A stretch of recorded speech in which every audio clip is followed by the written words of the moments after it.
Hi, everybody. Welcome. I am Jenny Jeffress. I'm the Executive Director of the Madison Public Library Foundation. Thank you so much for joining us today for a workshop in our educational series. We're so grateful to have you here, and it's our time to learn a little bit more about Madison's media. So we have a great set of panelists today, and I'm sure you're excited to speak to them as well. I think we still have a few more people joining us, so we're probably going to wait just a minute or two as people start to come into our webinar session at the moment. We've done a number of workshops as part of this educational series. The foundation started putting them on live, and then during the pandemic, we started doing virtual programming, which has been incredibly popular and cover a full range of topics. At the end of this session, afterwards, you'll be sent a survey, and part of that survey asks you for ideas for future educational sessions. So I hope you might take a minute, fill that out, because we really are inspired by the ideas that you all have about what you want to hear about during the course of the year. We do have one more session planned in the fall, and it's going to be an estate planning 101 session, and it'll be led by Jen Hannon, who's a partner and shareholder at Godfrey Kahn. So that'll happen in the fall. So you can look forward to that, and we'll send out emails to get signups for that as well. So I think now that we have a few more people joined, we'll get started, and I'm going to introduce our volunteer who has helped organize these panels. Andrea Shu is a lifelong Madisonian, and she's been a volunteer for Madison Public Library Foundation for a couple years now, serving on our donor development committee and specifically on our committee related to planned giving. She's here today as a representative of that committee, and she is also an avid consumer of local journalism. Professionally, she has spent the past decade at the Wisconsin Foundation and Alumni Association, working with alumni and friends of the University of Wisconsin-Madison to provide financial support for UW through estate planning. So let me introduce Andrea, who's going to introduce our panelists, and we'll get going today. Thank you all for being here. Thank you so much, Jenny, for that introduction, and welcome everyone to On the Record. We are honored to be joined today by three panelists. First, Patrick Farabaugh is the creator and publisher of Our Lives magazine, Wisconsin's source for LGBTQ news, people, community, and culture since 2007. He is also the founder of the Madison Gay Hockey Association. Paul Fanlund was a reporter and editor at the Wisconsin State Journal and later vice president of operations for Madison Newspapers Incorporated before joining the Capital Times in 2006. He currently writes a weekly column, is responsible for all content, is a board member of the Capital Times Company and the EBU Foundation, its charitable arm. And finally, Robert Chappell is executive editor of 365 Media Foundation and co-host of the It's Only 10 Minutes daily news podcast. He began his professional journalism career covering village government for the Mount Horeb Mail at age 15. He also served Lieutenant Governor Barbara Lawton as communications director and worked in strategic communication in nonprofit arts and entertainment and local government sectors for several years. Moderating our panel today is Rebecca Ryan of Next Generation Consulting. Rebecca wakes up every day hell-bent on making the world better for future generations. She's a graduate of Drake University and the Strategic Foresight Program from the University of Houston and a member of the Global Association of Professional Futurists. She is a top 50 futurist, economist, best-selling author, and keynote speaker. Without further ado, I'll hand it off to Rebecca to get us started with our first question. Thank you, Andrea. And it's so wonderful to be among all of you watching at home or in the office or, I don't know, in your car, hopefully safely pulled over on the road. It's wonderful to be together. So I've got an opening question for all four of our panelists. And panelists, let's do this one in alphabetical order by first name. I know you all know the alphabet. So we're going to start with you, Patrick, and then we'll come to Paul, and then finally Robert. Could you give us a brief overview of your news organization? So who's the audience? How are you reaching them? And whether you're a for-profit or a not-for-profit, it does make a difference kind of in how we think about this. So Patrick, to you. Yeah, thank you, Rebecca. Our Lives magazine, I started in 2007 to serve Wisconsin's LGBTQ communities. It was initially focused primarily on Madison, but as the years have gone by, it's widened its scope to cover all the regions of Wisconsin. It was originally founded as a for-profit, but as we have been expanding, it's been growing into a nonprofit foundation to go along with the for-profit arm. That process has been tedious, but beneficial and helped expand the reach. I would say our average reader is probably an LGBTQ person living in Wisconsin, somewhere I would say as low as in their 20s to retired readers, with an average age probably late 30s, early 40s.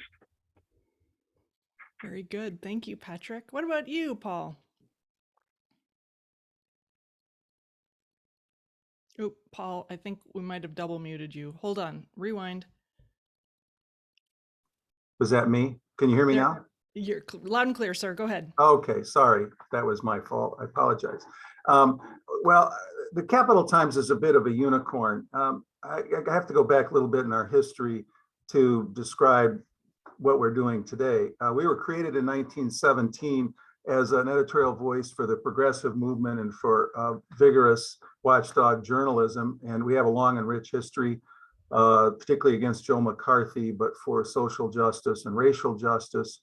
Our founder, William T. Eviu, whose name is on a lot of buildings around town, has left his imprint on Madison through his foundation. The foundation's contributed more than $70 million back into the community since he died in 1970. We are for profit. In the late 1940s, the Capital Times struck a business relationship with partnership with Lee Enterprises and the State Journal. Newsrooms remain separate and competitive, but we share profits. For decades, the Capital Times was a successful afternoon newspaper, but people who follow the history of newspapers in America know that the newspaper afternoon market died first. We ceased daily publication in 2008, a couple of years after I became editor. And today we have about 15 reporters and editors and photographer and designer covering news and culture in town. We have 3 people writing opinion. We are distributed in a weekly tabloid, which you'll find on racks around town and with the State Journal and many of its copies. We don't emphasize what I call rollover, stick up weatherfront news in the way that television stations or maybe the State Journal does, or the Badgers. We see ourselves as catering to an audience of primarily Madisonians who are connected to the city, who want to better understand it, they want to improve it and enjoy it.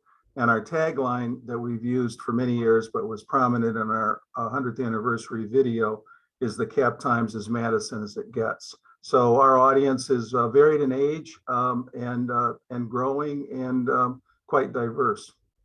So thank you. Thank you, Paul. And Robert. Thank you, Rebecca, and thanks to Patrick and Paul for being with us today. Also, Madison 365. We started in 2015, so we're the new kids here, I guess. But we started, as everybody knows, Madison's a very rich media market. There's more media here than other cities this size, but a lot of it was very white and very and didn't serve communities of color particularly well. Now, communities of color did have their own newspapers. They had Madison Times, they had Cap City Hughes, they had La Voz Latina, but those continue to do a great job of serving their own communities. But we wanted to bring some of those voices from those communities sort of more into the mainstream and amplify those voices. So we started in 2015 as a nonprofit. We just knew that, relying entirely on advertising, probably wasn't going to fly. For-profit media, as these guys will tell you, is a difficult business anyway. And then when you're purposely limiting your audience, it's just, so we went the nonprofit route, and that's been pretty successful for us. Our typical audience, I think the way we think of it is that we cater toward communities of color. Like we're writing for them with the understanding that a lot of white people are going to be looking in, right? So we're with that in our mind of again amplifying those voices into the mainstream, So we're getting past maybe like the gatekeepers, we're getting to the neighborhood folks, and we're lifting those voices up to not only other communities of color, but also white folks here in Madison. And just like in Patrick's case, it became apparent very quickly that the rest of our state also needed something like 365. So we've expanded pretty quickly statewide. We just added a Milwaukee correspondent as a freelance basis. We're in the middle of hiring somebody to cover Northeast Wisconsin. So a lot of things are happening. Oh, wow. It sounds like exciting times, despite being the new kid on the block. It is, yeah. So glad that you're all with us. Now, for our audience, there are a couple of ways that you can contribute. You can contribute a question for the group, and we're going to be doing some Q&A that you're providing in just a couple of minutes. So you can hit that Q&A box if you're on your Zoom screen on your desktop and type in your question. I believe there's also a chat that will be moderated, and anything that accidentally ends up in the chat, because not everybody's familiar with the old Q&A feature, we'll port that over in just a few minutes. Now, this next question, I'm going to ask just Robert and Paul to take a crack at, because you're covering news more frequently, you're publishing a little bit more frequently. And that is, in my world as a futurist, we talk about signals, things that are on the margins that may become more mainstream over time. And I wonder if there are some stories that are starting to become signals in each of your retinues that you think are going to become more mainstream over time. Robert, would you start? Sure. I think in our world, I think just I would interesting to say that there are signals that were happening 2016, 17, 18, 19 that became fully mainstream in 2020, right? Racial justice, Black Lives Matter, all those things, which then led to criminal justice issues, incarceration issues, and obviously pandemic issues, right? Mm-hmm. So the thing that's kind of taking up a lot of my time right now is this question of this pandemic has happened. It's eaten up our lives for 2.5 years. It's not over yet, but so there are some folks who are thinking about what has changed. What did we change about our lives, about our systems, about our institutions to cope with that pandemic? And what of those changes are going to become permanent, right? And we actually have a grant to cover this. And the series is called Lasting Impacts. We're doing a series of town hall meetings to ask these questions. We're doing journalism on these questions. I've done stories on the nonprofit sector and how the nonprofit sector reacted to the pandemic early on, and what they learned that can actually be applied even outside of a pandemic, right? Outside of an emergency, there are funding streams and the way funding is handled that are just different. I did one on workplace and workforce. The one I'm doing right now is how people have practiced their faith and how faith has changed and the practice of faith has changed. So that's this pandemic obviously affected every one of us very deeply and will continue to do so. And we're trying to kind of chronicle now so we can look back 5 years from now and say, why is this like that? Oh, it's because of this thing that happened in 2020, 2021. That's awesome. Thank you so much. Mm-hmm. And I can't wait to read the whole series. I'm glad it's been funded. What about you, Paul? Something that's maybe on the margins or a little under the radar that you think is going to move into the mainstream in the Madison region market? This isn't a perfect fit for an answer, but it's two things I have in mind. One is the tremendous number of simultaneous initiatives going on around town led by folks from within communities of color, which I find so exciting. The Culture Center, what's happening with the Urban League, with the trades training, with One City, with Centro Hispano, as I've been planning Idea Fest this fall, which is our annual Ideas Festival. Been thinking a lot about that, and it's going to be prominently talked about there. And it seems like we've reached a new point of action, simultaneous action there. I asked my staff for an answer. We got a little bit of a preview that we were going to be talking about this. What I was struck by is that 2.5 years into the pandemic with the war in Ukraine and economic upheaval, how much out there is going to be in Madison is going to be related to the upheaval that grows out of that. I just kind of looking at my notes here, the city budget. We want to get into bus rapid transit and redesigning the system and police body cams. It's going to be tremendous pressure on budgets. going forward, maybe more than I've seen in my many decades in town. Food shortages, and then the whole subject of the workforce, unionization efforts. We did a major story talking to a business leader and said, what's the big story that people aren't thinking about? And it was the shortage of childcare, affordable childcare, the lack of healthcare workers, the teachers, the summer, some summer school got canceled because of inadequate number of teachers. Just the way this rolls through, even in, we do a lot of coverage on food business and closures of restaurants, and struggles to keep employees.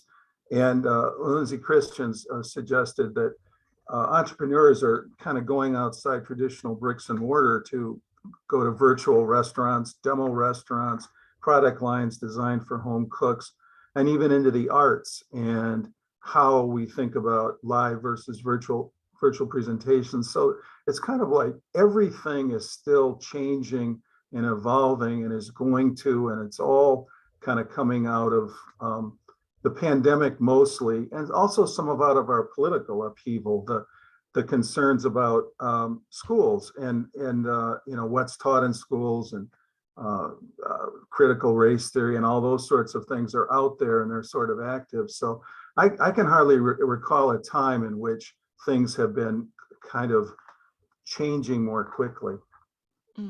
Yeah, I described it to somebody the other day. It's like the whole jar has been shaken up and we're all just living through the experiment of the sedimentation, the new layers of sedimentation.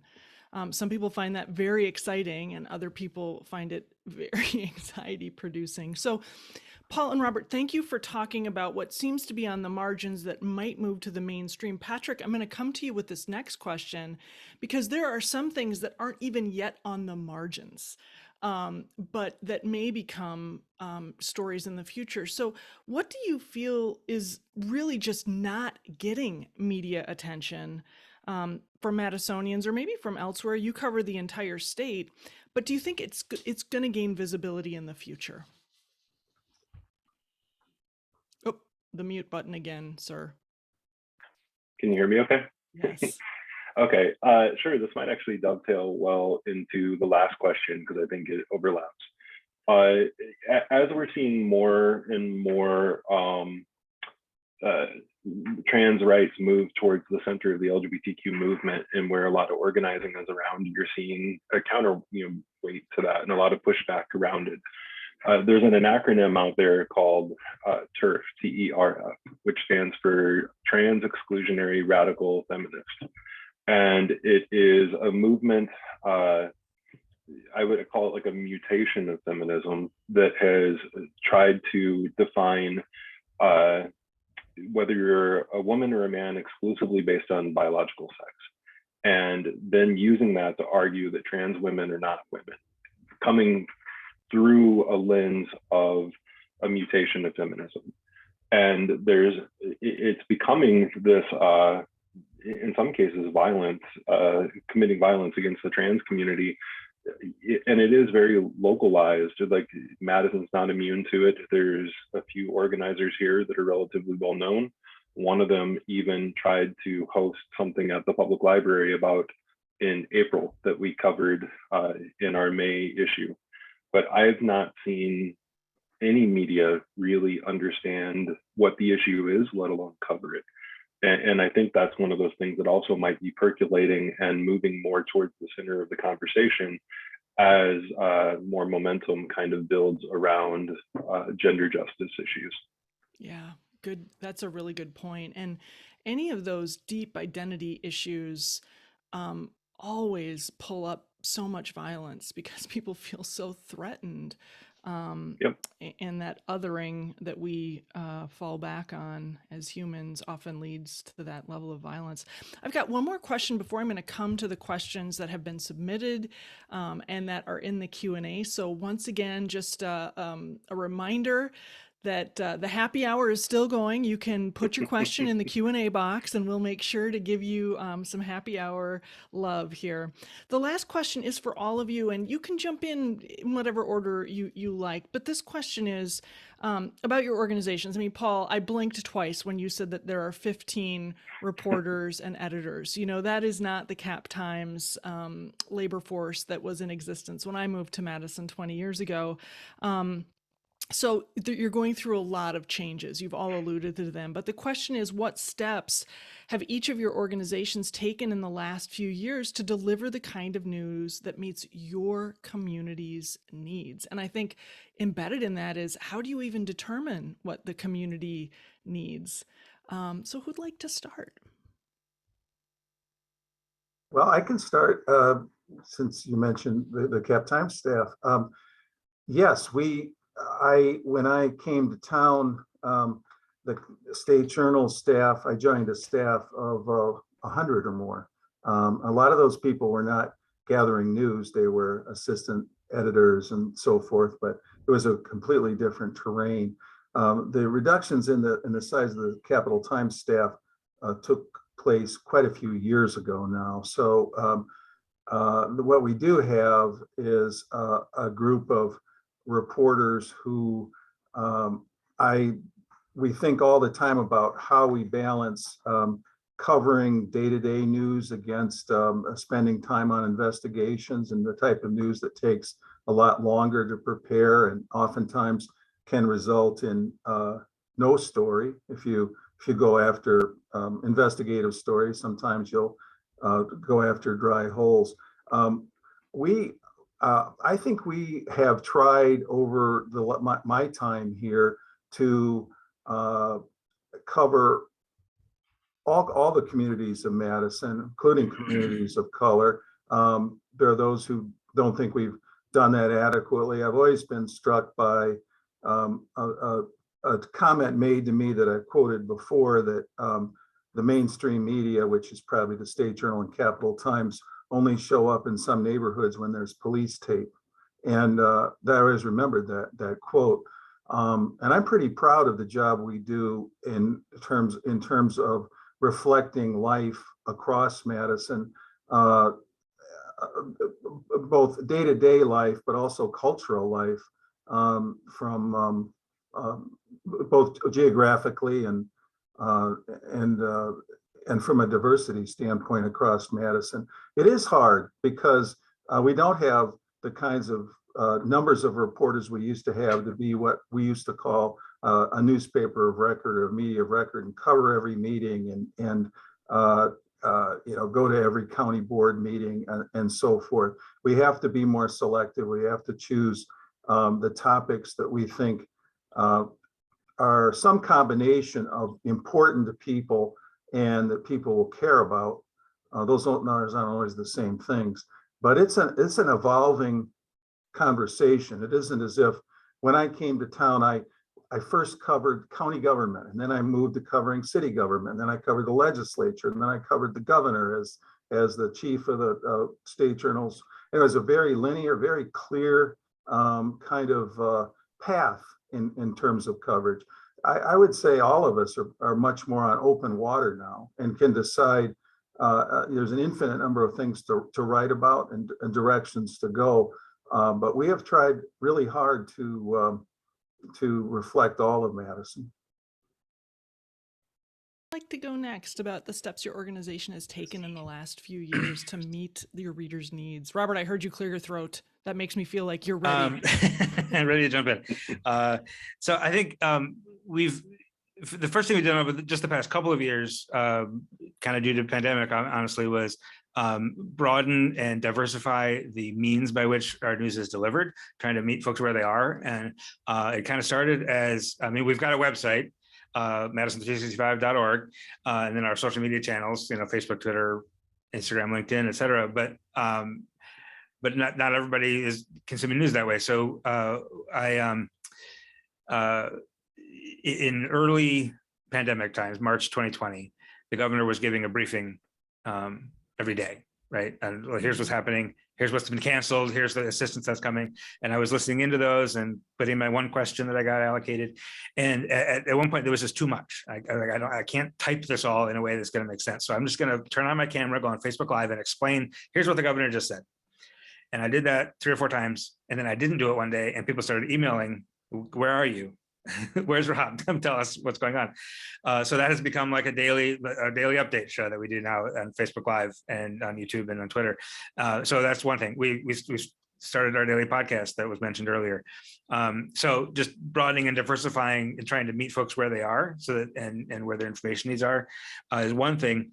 We've also just broadened our team, diversified our team of freelancers. We have specific funding for freelance reporters, right? So as people, we've had a couple of freelance reporters that have moved on, and 2 of them are working now for Paul at the Capital Times, which is great. We love that. And we've brought more folks in. We've got 4 or 5 pretty regular contributors right now, in addition to 2 full-time editorial staff, as well as, and then we're bringing some more on in the next little bit here. So that's helping. But another thing in terms of how we know what the community needs, we've recently moved to the south side of Madison. And Paul Mentioned everything that's happening with the Black Business Hub, Centro Hispano, everything. There's and Paul identified a thing that is that sort of margin story that's going to become central, is the revitalization of Madison's South Side and the massive investment that's happening there. That's a really diverse neighborhood. It's the principal Black and Latino neighborhoods there. That you can kind of trace that to the beginning of that is Madison College moving from downtown to the South Side, and then you've got the Center for Black Excellence in Culture being built. You got the Black Business Hub. Everything there is happening, and we need to be in the heart of it, right? So for the most of the pandemic, we kind of didn't have an office. We kind of like we're not stuck to the newsroom anyway. We've always been like the whole community is our newsroom. We're very rarely like in an office pre-pandemic anyway. But now we have the space since May 1st. We've been at this space at the UW South Madison Partnership, which is in the Villager Mall where Madison College Southside Presence used to be. Now we've got an office there, and people are just walking in and telling us stories, and giving us things that we should be covering, and just we're just in proximity to things, and you just hear about things, and you just sort of like get news by osmosis, right? But just by being near to it and hearing what folks are thinking about, what folks are working on, and what needs to be amplified, right? Yeah. And then the last thing I'll mention is our events. Paul, the Cap Times has Ideas Fest, which is terrific, and we've got our Wisconsin Leadership Summit, which is in October every year. The 5th annual will be this year. And in fact, right now, the thing that I'm not attending because I'm here is the Women's Leadership Summit, which is an online event. It was now spread over these next 2 weeks. So that's not exactly journalism, right? But it's talking about ideas, and it's gathering information, and it's sharing information, which is kind of at the heart of what journalism is anyway. And that's just another way for people to get that information, to learn, to share and grow. It's perfect that this is June, and if anybody needs an event for a publication, Patrick's got it. June is Pride Month, Patrick. So what about you? How have things changed for you over the last couple of years? Sure. Over the last couple of years, I would say so the magazine turns 15 on July 1st, which blows my mind that it's already been around that long. Happy birthday. Thanks. At the time that I started the magazine, it was partly in response to the marriage amendment passing here, if you want kind of a time capsule moment. And the only funding structure that I could find that was sustainable was a for-profit, advertising-driven LGBTQ publication. Mm-hmm. Over the last couple of years, the pandemic has kind of rewritten how marginalized community media can navigate, especially funding channels. As a for-profit publication, one of the things that I think helped our resilience through the pandemic was my ability to sort of expand and contract on demand. I think we saw other media that have similar funding structures struggle, Isthmus being a great example of that. And they're reborn as a nonprofit, following very similar process that I'm trying to go through. The struggle for me was we went from a staff of 4 to a staff of just myself, which got us through the pandemic. And now I'm just on the precipice of being able to rebuild and start adding people back and looking to diversify geographically around the state, kind of like 365 is on where we're adding people back. I imagine if all goes well, by the end of the year, I'll probably have someone, a content curator in Milwaukee as well, that will have to, by proxy, oversee the Northeast, and then handle Madison until I can add somebody back here, which by proxy would handle the Northwest. As far as like directly meeting the needs of the community, it's a challenge at times. Being a staff of 1, I'm really dependent on voices in the community willing to come forward and participate. The magazine has always tried to be sort of a bit of a forum and an open door for anyone who has a message to share or an ability to educate. The LGBTQ community is wildly diverse, and whenever you're doing work in it, you're always a minority because no matter what, there's so many alphabet letters and you only represent one of them. So there's a lot of opportunity for cross education there, and in making sure that I'm building the right relationships for people who can come in and take on those roles for trying to share what cultural significance is for whatever identity or collectively for the movement itself. Excellent. It sounds like in some ways the pandemic kind of gave some of your organizations permission to just like try some different stuff, or it's been a mixed blessing, I think. I'm in business as well, and same for us. So I've got one question that was emailed in. So a participant who said, I'm going to be there, this is the question I want, and then we're going to come to the questions that are in the Q&A. And I'm not going to lie, I've got a few questions about the future of journalism myself. So the one that was emailed in, the writer writes, the criminal justice system disproportionately affects people of color and people with mental health and trauma issues in very negative ways. How can we shift the discussion so that our leaders are accountable and invest more in the community to safely keep people out of the criminal justice system and the Dane County Jail? The needs are well known: housing, treatment, jobs, educational opportunity and support, and others. So there's a knowing doing gap here. We know what the issues are. What are we doing about them? And does the media have a responsibility to shift the conversation and hold leaders to account? Who'd like to start? I'd like to, this is a little bit of a hot button for me this, I mean, obviously you cover the criminal justice issues, you cover the jail, you cover the jail expansion, all the debates around the jail and around evidence-based criminal justice reform, all of that must be covered. But at a more day-to-day level, I think media has to rethink the way we cover crime, period. And for example, we have just a no mugshot policy. We just don't publish mugshots because they disproportionately affect attitudes toward people of color.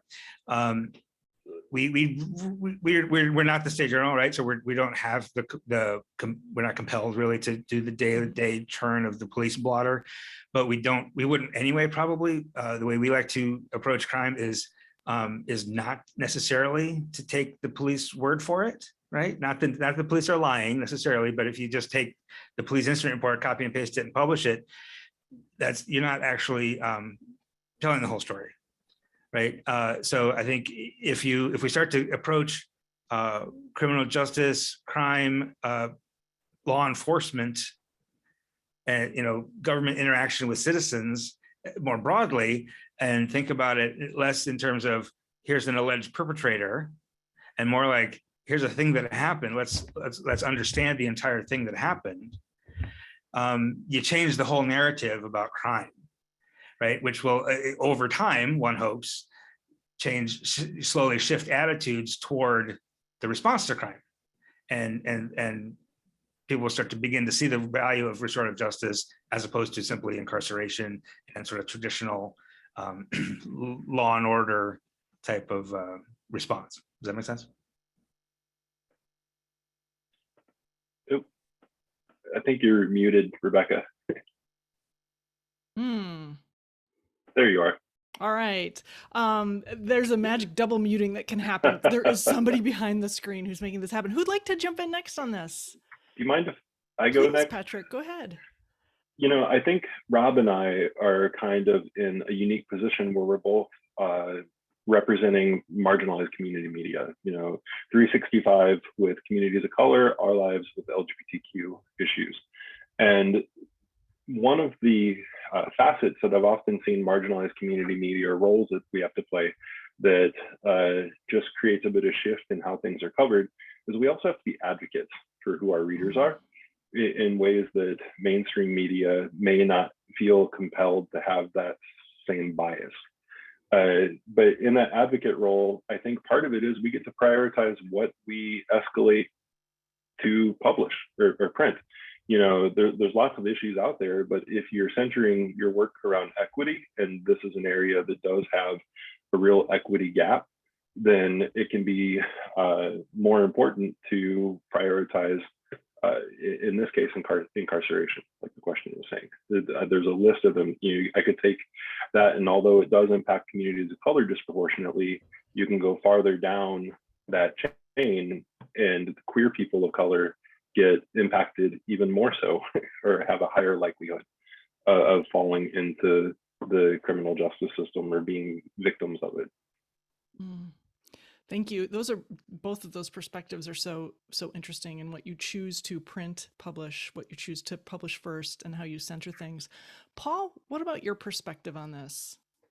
Well, I agree with, I thought Robert and Patrick were both compelling on this subject, and I'm very much been following and interested in restorative justice, and I sort of an overlap in my work as publisher and a member of the EVU board. We do a lot of funding of restorative justice and those kinds of activities. I think I get put a little bit on the defensive as the mainstream media guy on the screen, in that we do report on the jail issue, for example. Dave Mahoney, the former sheriff, and Joe Parisi are, to my mind, very concerned about some of these issues. I thought in the question was sort of embedded a suggestion that they're not held to account. And I think we do a good job of not being stenographers to power and talking to everyone involved. And we have a young staff that is skeptical and new and asks tough questions, I think. And we look at those things. I mean, as a columnist, I remember a few years ago, I knew what it felt like to be in one of those 1950s solitary confinement cells in the old jail. And I've talked to enough people. To me, I think everyone involved wants those outcomes, wants to move towards more restorative justice, a better funding for mental health. I've been in all kinds of conversations about the degree to which mental health drives so much of what's really going on in criminal justice these days. And so I think it's a really hard issue. I think that it isn't black and white, and we're going to continue to try to find angles. One of the things we haven't talked about, and I've been a journalist. I was high school newspaper editor. I too went to Drake. Rebecca, I didn't know you went down to Drake in journalism. I have a master's degree in journalism and political science, and I've been a journalist my entire life. And part of the importance of having a robust media environment, which we have in town, represented by the folks here, is being able to craft stories that people come away from saying, gee, I didn't understand that issue before this story, that bring breadth and depth and context and different voices to stories. It's the kind of thing that a lot of people think that the Washington Post and New York Times can do, and they do have very talented people, but they both also have more than 1,000 journalists each, and so they can throw multiple people at something. We don't have that luxury. But I do think that's an important part of this question and every other question is, how do you bring the craft of good journalism to helping people understand these things in a nuanced and accurate way. Yeah, and from the perspective of, how adults learn, it can be very difficult to overwrite what your first belief is about an issue. So Yeah. people hang new knowledge on current knowledge. So the way that you guys breadcrumb people through, walk them through X, then Y, then Z, then L, then R, it really does matter. The other thing I would say about that is I think the despair cycle that a lot of people find themselves on, it occurs because the news, the things that they're asked to pay attention to, if they're not reading local news, it seems so far away. The headline is, it's terrible, it's really terrible, and the copy is, but there's nothing you can do about it. And there's the beauty of local journalism, and there's a lot of beauty in it, but one of the things that's beautiful is it's something that we as citizens in this region, as people who hopefully want to continue to make it better, we can take hold of these things. We can make a contribution in some way, in whatever way. So I'm going to come to the Q&A now. You've been so patient, and this first one's going to be really easy. Valerie Brown asks, Robert, is 365 a digital platform only? And maybe Katie or someone in the background could put the links to each of our panelists' publications, because all have online presences. And so, Robert, I know you said that you're on the Insta, you're on Facebook, you're everywhere, but where can folks find you? Yes, the easy answer is yes, we are digital only. We have toyed with the idea of print products in the past, and we just have never been able to make it make sense from a resource perspective. So we are online on the website and all the social media channels. It's pretty easy to find us. Great. This, Patrick, since you're still a staff of one, just looking to bump back up into the multi-person staff stage. Maybe Paul and Robert can take this, but the question is, how do you work to build a staff that is fully representative of our community? And how does that help steer coverage of stories that might not have been considered otherwise? Well, Patrick, I'll jump in on that. We have really emphasized in our hiring and our recruitment diversity. Robert mentioned that two former staffers of his work here now, and I grew up and spent most of my career in kind of top-down types of news organizations, and I would say that we are very much reporter driven. So the experience, the life experience, the neighborhood news. I'm a lifelong West Sider, but I think almost the entire Capital Times staff lives on the East Side. And that's, I think that, and there's so much, frankly, probably more interesting going on the East and South Sides than there is on the West Side. And I think those experiences get reflected in our story choice and our pages. So I think I'm generationally pretty far separated from almost the entire staff, and I think that's good. And I think they bring energy and ideas and experiences and questions that I might not have asked. And I continue to hope I can foster that kind of environment. And I'll add for 365 perspective, we're not particularly risk averse when it comes to giving folks a chance. There's a problem not only in the media, but in journalism school, and people working their way up into journalism are a lot of not very many people of color in those spaces either. So we'll take people who are who maybe didn't go to J school or who are just trying something new, and we are open to giving somebody a shot. One of Paul's reporters, Angelica Usry, who used to work for us, texted me out of the blue one day and said, "Hey, I've got a friend who's never done journalism but wants to try it. What do you think?" And I said, "Well, we'll give him a try and see." And we're giving him a try, not as a volunteer basis. Like, we taught him what the expectations are. He did a story. We paid him, and we paid him pretty well. We have funding, specific funding for this purpose, to develop young talent in people of color. Specifically, and I want to be clear about the funding. Just maybe some people aren't aware of how nonprofit news works. That we get these pots of funding to do specific things, but with very little strings attached. There's no, like, when a foundation says, "Here's a lump of cash to pay freelance reporters. We don't have to like get our stories approved by the funder, right?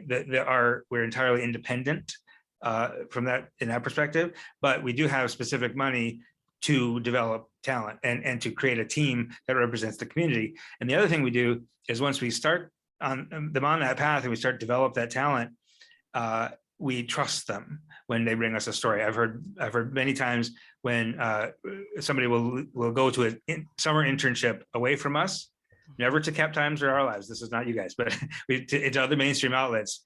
And they'll come back to us and say, like, we were pitching stories and these white editors were saying that doesn't feel like a story to me. And when you have a young Black person saying, this is a story in my community, like I'm gonna say, okay, I'll take your word for that. I don't get it. It's not my lived experience, but if you say that's a story, and I'll listen to it. So it's a matter of the editors kind of getting out of the way and trusting the reporters to tell the stories that they think need to be told. I love hearing this from you folks. I've heard so many stories of people going to national media, like some that have been mentioned here today, and having the same thing happen, just being shut down about what they feel the story really is. So Patrick, did you want to add to any thing about the representativeness? Yeah. So although I'm a staff of one currently, a full-time staff of one, I really go to great lengths not to write anything for the magazine. I probably have a contributor list over 100 people deep at this point, and have really gone to great lengths, and I've taken pride in the diversity of who is contributing and really empowering them to kind of bring to me what issues are important to them and what facet of the community that they represent. Very similar to kind of what Rob was describing there. Again, trying to do work in a community that is made up of more identities than I could probably count. I've had to there's a wealth of educational opportunities, how to speak on issues, what the issues are, how one thing can impact a certain community that may not even be on the radar of another, but we're all under the same umbrella. So the other piece to it, though, with Our Lives being such a grassroots effort, is there's a real ebb and flow to who those contributors are and when they feel engaged to contribute. So I'll have people bring ideas to me when it feels like an issue might be on fire. And then when that fire is cooled off or put out, they may go away and resurface again in a few years when something else comes up. So there's a bit of a constant revolving door of people checking in and checking out when they feel like there's something that they need to push out to the community. We've been able to position ourselves as a tool that they can use to do that. That's important. And I think anybody who reads Our Lives knows that it's these first person accounts that they're just so, they're so rich, there's no space for interpretation. Like this happened to this person, so. That was very, going back to the founding of it, again, part of it was a response to the marriage amendment passing in 2006. The magazine started in 2007. And one of the things that was coming out of a lot of the unpacking of why people voted the way they did towards the marriage amendment was people who often voted yes for the marriage amendment just didn't know queer people. They didn't have daily interactions with gay people. So you needed something to kind of humanize and bring them into their home in a way that maybe didn't feel threatening, or maybe, often even with the logo of the magazine, which is very abstract, was meant to kind of allow someone to pick it up on their way out of a grocery store, not even knowing they were picking up an LGBTQ magazine, and get halfway through reading it, and learning about our issues and feeling connected to those issues before they realized they were reading a gay magazine.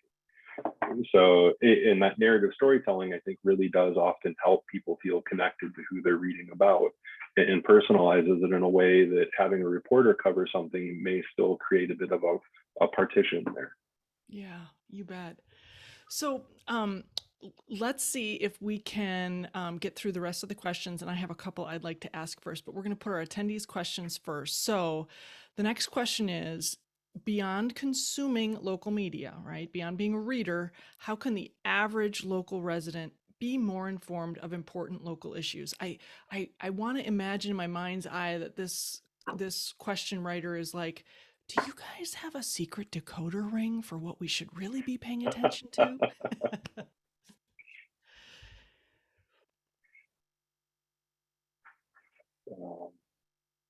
Man, I can jump. I can try. Go Okay, ahead, yeah, Patrick. please do. No, Okay. Patrick, go ahead, and then Robert will come to you Okay. next. Patrick, you go first. I think that can be exceptionally hard for LGBT, the local LGBTQ community. Where a lot of other communities oftentimes can have more familial ties to a place or different relationships. A lot of queer people end up here almost as satellites.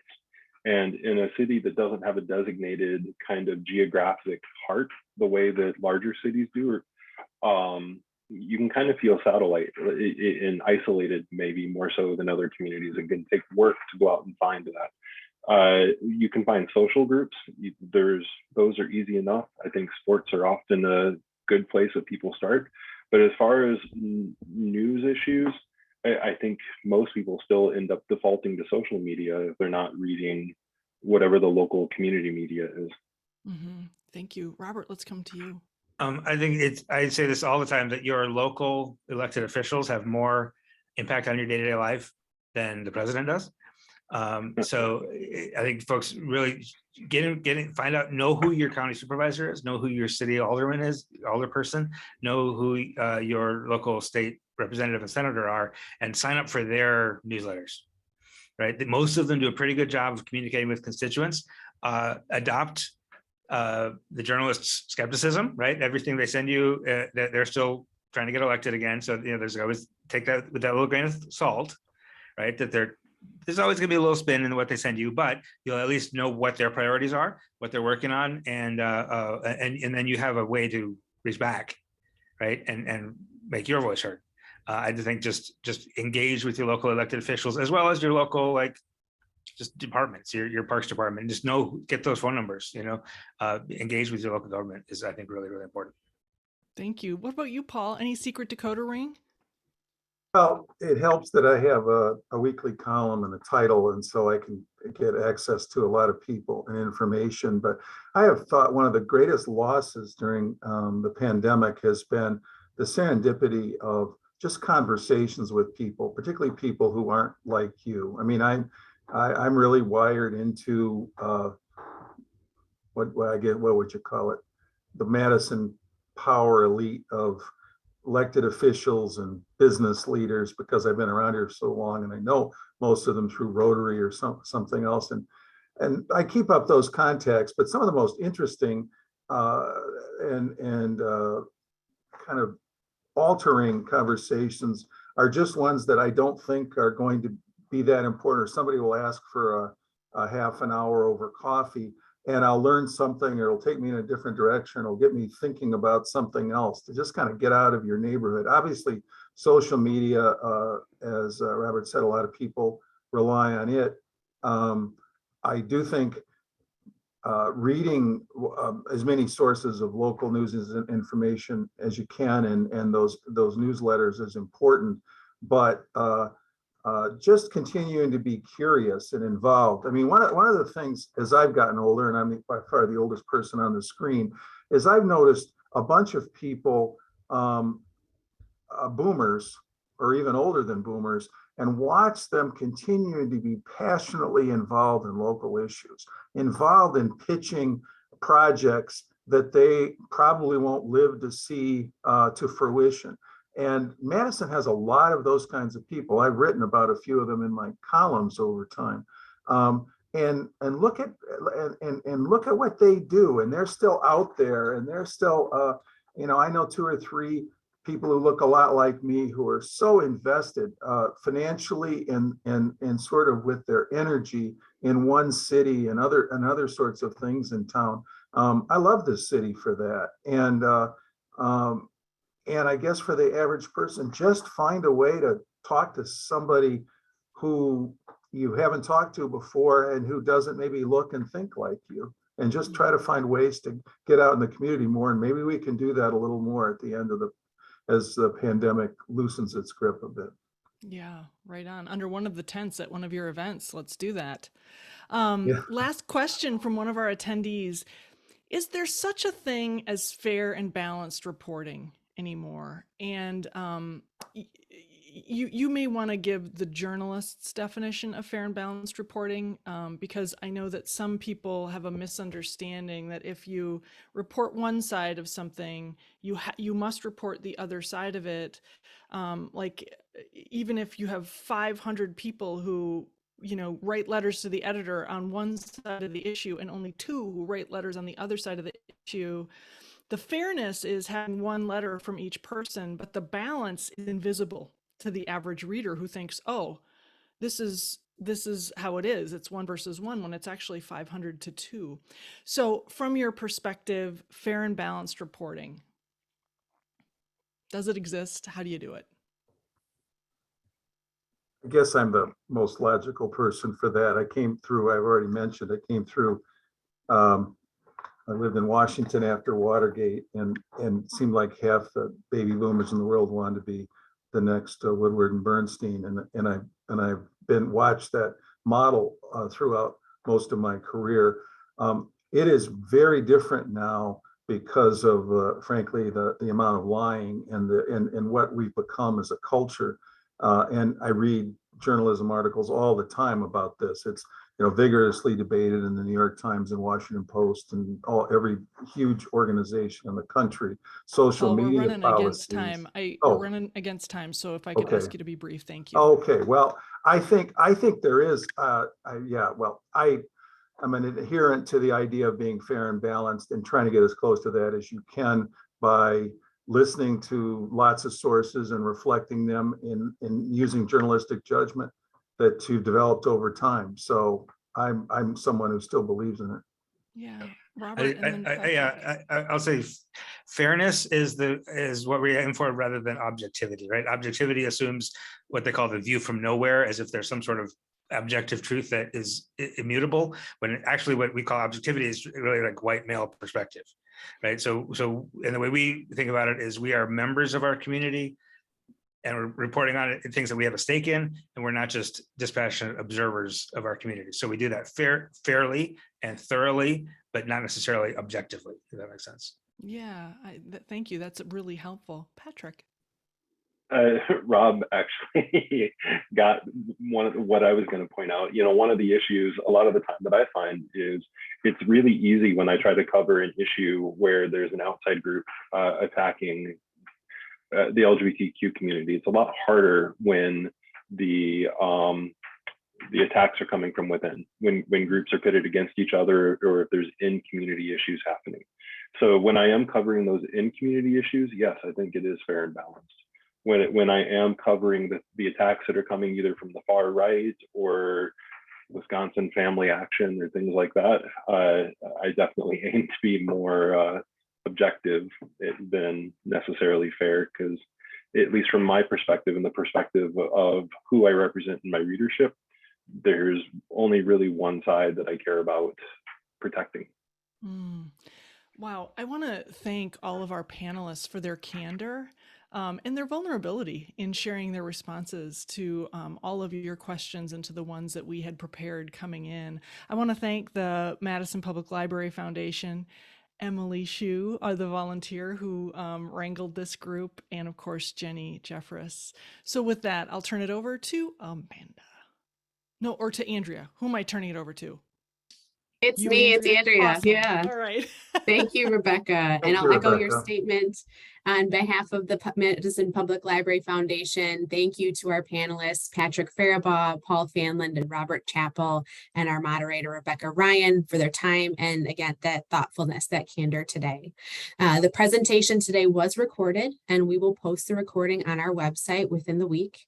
We will email you all with that link once the recording is available. If you know others who would appreciate viewing this, please do share that link with them. We'll also ask you as an attendee to complete a brief survey about this event. Please look for that in your inboxes as well. Thank you again to everyone for joining us today. Thank you again to our panel and our moderator, and thank you for your interest in the Madison Public Library Foundation.